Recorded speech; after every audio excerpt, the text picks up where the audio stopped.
Hey guys, welcome to Vino curiosity. இன்னைக்கு நம்ம என்ன பார்க்க போறோம் அப்படின்னா, ஏன் வந்து இந்தியால வந்து கார்ஸ்லாம் வந்து ரொம்ப காஸ்ட்லியா இருக்கு அப்படின்றதையும், முக்கியமா வந்து நம்ம எவ்வளோக்கு எவ்வளோ கார் வந்து அதிகமா போறோம் பிரைஸ் அப்படின்றப்ப, நம்மளுக்கு வந்து இன்னும் அதிகமா வந்து பிரைஸ் வந்து அதிகமா இருக்கு. இந்த டிஃபரன்ஸ் வந்து ஏன் வந்து இந்தியாவுக்கும் மத்த கண்ட்ரீஸ்க்கும் வந்து டிஃபரன்ஸ் இருக்கு அப்படின்ற விஷயத்த பத்தி தான் பேசணும்னு நினைச்சிட்டு இருந்தேன். ஏன்னா, இதுல பெருசா அஃபெக்ட் ஆனது நானும் தான். கிட்டத்தட்ட ஒரு 3,00,000 கிட்ட பே பண்ணியிருக்கேன். அதுக்கப்புறம் பெட்ரோலுக்கு பே பண்றேன் டாக்ஸு, ரோட் டாக்ஸ் பே பண்றேன். என்னோட சேலரிலேருந்து பே பண்றேன். ஸோ கிட்டத்தட்ட பார்த்தீங்கன்னா, லாஸ்ட் இயர் மட்டும் நான் ஒரு 7,00,000 கிட்ட வந்து டாக்ஸ் பே பண்ணியிருப்பேன். ஸோ, அது வந்து எனக்கு ரொம்ப கஷ்டமா இருந்துச்சு. நெறைய பேர் வந்து "கட்டு, கார் வாங்குறல்ல, ஜாலியா இருக்கல்ல, கட்டு" அப்படின்னுவாங்க. ஆக்சுவலா நான் வந்து இன்னமும் காருக்கு வந்து இஎம்ஐ கட்டிக்கிட்டு இருக்கேன். அந்த இஎம்ஐல வர இன்ட்ரஸ்ட்டுக்கு ஜிஎஸ்டி கட்டிக்கிட்டு இருக்கேன்.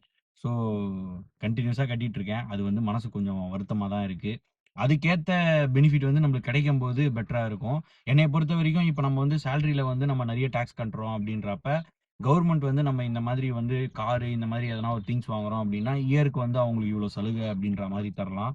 ஏன்னா, கஷ்டப்பட்டு ஹார்ட் ஒர்க் பண்ணி ஒருத்தவங்க வந்து ஏர்ன் பண்ணி டாக்ஸ் கட்டுறாங்க அப்படின்றப்ப, அம் நெறைய நம்ம இந்தியால கம்பேர் பண்ணும்போது வந்து நெறைய பீப்பிள் வந்து ஒரு 7,00,000 5,00,000 குள்ள தான் நெறைய பீப்பிள் இருக்காங்க. அதுலயும் வந்து 3,00,000 குள்ள ஏர்ன் பண்றவங்க நெறைய பேர் இருக்காங்க.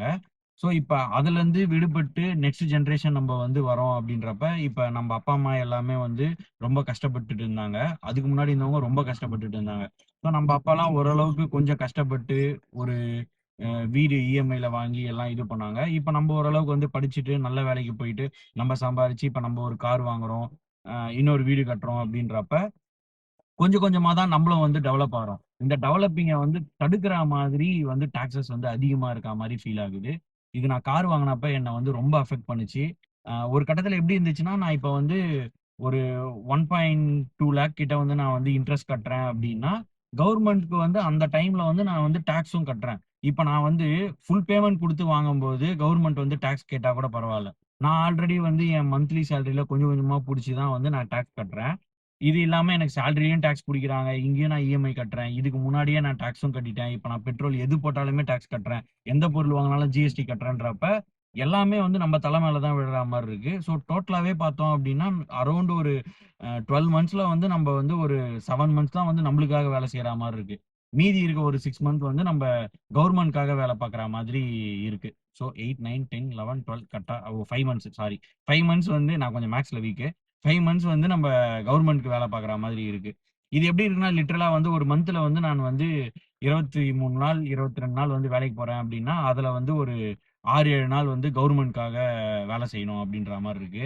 டெய்லி வந்து 5 ஹார்ஸ் டிராவல் பண்றேன். ஆ இது வந்து இந்த பெனிஃபிட் எல்லாமே வந்து நம்மளுக்கு பெர்ஃபெக்ட்டா கிடைக்கும்போது எல்லாமே ஓகேங்க. அந்த பெனிஃபிட் வந்து 100% கிடைக்குதா அப்படின்னா நம்மளுக்கு கிடையாது. ஏன்னா நெறைய இடத்துல வந்து ரோடு இன்னும் சரியா கிடையாது. ப்ராப்பரா வந்து நம்மளுக்கு எந்த சலுகையும் கிடைக்க மாட்டேங்குது அப்படின்ற ஒரு ஃப்ரஸ்ட்ரேஷன் தான். ஸோ ஜெனரலா இப்ப மத்த கண்ட்ரிக்கும் நம்மளுக்கும் வந்து கம்பேர் பண்ணலாம் அப்படின்ற மாதிரி. இது வந்து நான் வந்து அக்யூரேட்டா 100% அப்படின்லாம் எதுவுமே கிடையாது. நான் எனக்கு தெரிஞ்ச வெப்சைட்ஸ்ல, அப்புறம் வந்து எனக்கு தெரிஞ்ச சோர்சஸ்ல கேட்டு, நானா ஒரு டாக்குமெண்ட் மாரி ரெடி பண்ண விஷயம். இது வந்து 100% அக்யூரேட்ன்னு சொல்ல கிடையாது. எனக்கு நெட்ல இருந்த திங்ஸ வச்சு நானா வந்து பிரிப்பேர் பண்ண ஒரு விஷயத்த தான் வந்து உங்ககிட்ட ஷேர் பண்ண போறேன். ஸோ இப்ப வீடியோக்குள்ள போலாம்.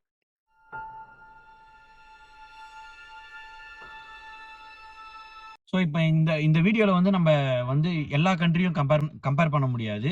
ஸோ, டாப்பா இருக்க கண்ட்ரீஸ் வந்து நம்ம எடுத்துப்போம். இப்ப வந்து எக்ஸாம்பிள்க்கு வந்து நம்ம இந்தியா எப்படி இருக்கு பார்க்க போறோம். Next China, USA, Japan, Germany and Brazil. இதுல வந்து நம்ப எப்படி இருக்காங்க அப்படின்ற எவ்வளோ டாக்ஸ் வாங்குறாங்க அப்படின்ற மாரி நம்ம கம்பேர் பண்ணி பார்ப்போம் இப்ப. இப்ப இந்தியால பார்த்தோம் அப்படின்னா, வேர்ல்டுலயே வந்து காருக்கு வந்து அதிகமா டாக்ஸ் சார்ஜ் பண்றது வந்து நம்ம இந்தியால தான். ஏன் அப்டின்னா, ஜிஎஸ்டி வந்து 18% வந்து கார் டைப்ப வச்சு நம்மளுக்கு வந்து இன்கிரீஸ் ஆகுது. இது இல்லாம செஸ் அப்டின்னு சொல்லிட்டு காம்பன்சேஷன் செஸ் அப்டின்னு சொல்லிட்டு 22% வந்து இன்கிரீஸ் ஆகுது. எஸ்யூவி மாதிரி இருக்க கார்ஸ்க்கு, இல்ல டாப் அண்ட் கார்ஸ்க்கு. அப்ப கிட்டத்தட்ட பார்த்தீங்கன்னா, லிட்டரலா வந்து 45-50% வந்து உங்களுக்கு வந்து இன்கிரீஸ் இருக்கு. சடன் இன்கிரீஸ் இருக்கு. ஸோ, இப்ப நீங்க வந்து ஒரு 10,00,000 வந்து கார் வாங்குறீங்க அப்டின்னா, ஒரு 7-10,00,000 வந்து நீங்க எக்ஸ்ட்ரா பே பண்ற மாரி இருக்கு. இப்ப நம்ம ரீசென்ட்டா வந்து Tesla பார்த்திருப்போம். யுஎஸ்ல வந்து 37 லேக்ஸ் இருக்க கார் வந்து நம்ப இந்தியால வாங்கும்போது வந்து கிட்டத்தட்ட லிட்டரலா வந்து அது எவ்வளோ வந்துச்சுன்னா 78 லேக் கிட்ட வந்துச்சு. ஸோ அப்படியே டபுள் டைம் வந்து இருந்துச்சு. ஸோ இந்த விஷயம் வந்து ரொம்பவே அதிகமா இருக்கா மாதிரி இருக்கு. ஸோ இது இல்லாம நம்ம வந்து ஸ்டேட் ரோட் டாக்ஸ் போடுறோம். அது வந்து 4-15% வந்து கார் பிரைஸ வந்து இன்கிரீஸ் பண்ணுது. அதுக்கப்புறம் நம்ம அதுல வந்து பெட்ரோல் பே பண்றோம். அந்த பெட்ரோலுக்கு வந்து 39% வந்து கிட்டத்தட்ட நம்ம வந்து பே பண்றோம். இதே நீங்க எஸ்யூவி வச்சிருந்தீங்க அப்படின்னா, எக்ஸ் ஷோரூம் பிரைஸ்ல இருந்து ஒரு 50-60% டோட்டலா வந்து நீங்க எக்ஸ்ட்ரா டாக்ஸ் பே பண்ற மாதிரி இருக்கு. அதுல வந்து நீங்க இம்போர்ட் வாங்குறீங்க அப்படின்னா 70-100% வந்து அதிகமா இருக்க மாதிரி இருக்கு. ஸோ லிட்டரலா வந்து வெளியில இருக்க கம்பெனிஸ் வந்து மேனுஃபேக்சரிங் பிளான்ட் இங்க வச்சிருந்தா மட்டும் தான் நம்மளுக்கு வந்து ஓரளவுக்கு கம்மியா கிடைக்கும். அதுவும் வந்து பார்த்தீங்கன்னா, அந்த 50% நம்ம பே பண்ணி தான் ஆகணும். வெளியில இருந்து நீங்க இம்போர்ட் பண்றீங்க அப்படின்னா, உங்களுக்கு வந்து கண்டிப்பா வந்து ஒரு 100% வந்து ரைஸ் இருக்கும். இந்தியாவ பொறுத்தவரைக்கும். நெக்ஸ்ட் வந்து சைனால பார்ப்போம். சைனால வந்து 13% வேட்டும் வந்து 10% பர்ச்சேஸ் டாக்ஸும் வந்து வாங்குறாங்க. ஸோ 10% வந்து அவங்க இம்போர்ட் டியூட்டீஸ்ன்னு சொல்லிட்டு அதர் கண்ட்ரில இருந்து வர காருக்கு வந்து அவங்க வாங்குறாங்க. ஸோ டோட்டலா பார்த்தோம்னா 23-33% வந்து இருக்கு. ஆனாலுமே இது வந்து இந்தியாவ விட வந்து ரொம்ப சீப்பரா தான் இருக்கா மாதிரி இருக்கு. அடுத்து வந்து யுஎஸ்ஏல பார்ப்போம். யுஎஸ்ஏல வந்து சேல்ஸ் டாக்ஸ் வந்து 6% வந்து 8% வாங்குறாங்க. அதே மாரி இம்போர்ட் டியூட்டி வந்து 2.5% வந்து பேசஞ்சர்ஸ் காருக்கு வாங்குறாங்க. ஸோ இதுல வந்து ரிஜிஸ்ட்ரேஷன் ஃபீ வந்து ஃபியூ ஹண்ட்ரட் டாலர்ன்ற மாதிரி வாங்குறாங்க. ஸோ டோட்டலா பார்த்தோம்னா 8-10% வந்து அவங்க ஃபேக்டரி பிரைஸ்ல இருந்து வந்து அவங்க டாக்ஸ் வந்து சார்ஜ் பண்ற மாதிரி இருக்கு. நெக்ஸ்ட் வந்து ஜப்பான் போவோம். ஜப்பான்ல வந்து 10% வந்து கன்சம்ப்ஷன் டாக்ஸ் அப்படின்ற மாரி வாங்குறாங்க. One time weight tax plus registration ஃபீன்னு சொல்லிட்டு ஒரு அமௌண்ட் வாங்குறாங்க. இம்போர்ட்டட் காரா இருந்து அப்படின்னா 10% வந்து வாங்குறாங்க. ஸோ டோட்டல் மார்ஜின் பார்த்தீங்க அப்படின்னா 10-12% மாதிரி அவங்க வந்து வாங்குறாங்க. அடுத்து வந்து ஜெர்மன் டாக்ஸ். ஜெர்மன் காருக்கு வந்து பார்ப்போம். இதுல வந்து 19% வந்து வேட் வாங்குறாங்க அவங்க. அதுக்கப்புறம் வந்து 10% வந்து அடிஷனலா வந்து இம்போர்ட்டட் கார்ஸ்க்கு வாங்குறாங்க. ஸோ டோட்டலா வந்து ஜப்பான்ல வந்து 20-25%ன்ற மாதிரி நம்ம வந்து பே பண்றோம். அடுத்து வந்து பிரேசில். பிரேசில்ல வந்து பார்த்தீங்கன்னா 18% வந்து ஐசிஎம்எஸ் ஸ்டேட் வேட் அப்படின்னு ஒண்ணு போடுறாங்க. அப்புறம் ஐபிஐ அப்படின்னு சொல்லிட்டு எக்ஸைஸ் டாக்ஸ்ன்னு சொல்லிட்டு 8-12% போடுறாங்க. அப்புறம் பிஐஎஸ் கோஃபின்ஸ் அப்படின்னு சொல்லிட்டு 12% பிளஸ் 4% வந்து ஆனுவல் வெஹிக்கிள் டாக்ஸ்ன்னு ஒண்ணு போடுறாங்க. ரஃப்லி வந்து 40-50% வருது. ஸோ இந்தியாவுக்கு அடுத்து வந்து இவங்க தான் இருக்காங்க. ஸோ டாக்ஸ் அதிகமா வாங்குறதுல பார்த்தோம் அப்படின்னா. ஸோ ஃபைனலா வந்து நம்ம கம்பேர் பண்ணி பார்த்தோம் டேபிள் வைஸ் அப்படின்னு பார்த்தா இந்தியா வந்து 40-60%, சைனா வந்து 23-33%, யுஎஸ்ஏ வந்து 8-10%, ஜப்பான் வந்து 10-12% வாங்குறாங்க. ஜெர்மனி வந்து 20-25%, பிரேசில் வந்து 40-50%. ஸோ ஃபர்ஸ்ட் இடத்துல வந்து இந்தியாவும், செகண்ட் இடத்துல வந்து பிரேசிலும் இருக்கு. லாஸ்ட் இடத்துல வந்து யுஎஸ்ஏ இருக்காங்க. ஸோ நம்ப இந்தியால வந்து காசு வந்து ஏன் அதிகமா இருக்கு அப்படின்றது இதுவுமே ரீசன். என்ன பொறுத்தவரைக்கும் வந்து காச வந்து லக்ஸுரி ஐட்டம்ஸ்லேருந்து ரிமூவ் பண்ணிட்டு வந்து நெசசரியா மாத்தணுன்ற மாரி தான் நான் பார்த்தேன். ஏன்னா, இப்ப நம்ப ஃபேமிலில வந்து ஒரு 2 பேபி இருக்காங்க. பேரண்ட்ஸ் வந்து இருக்காங்க.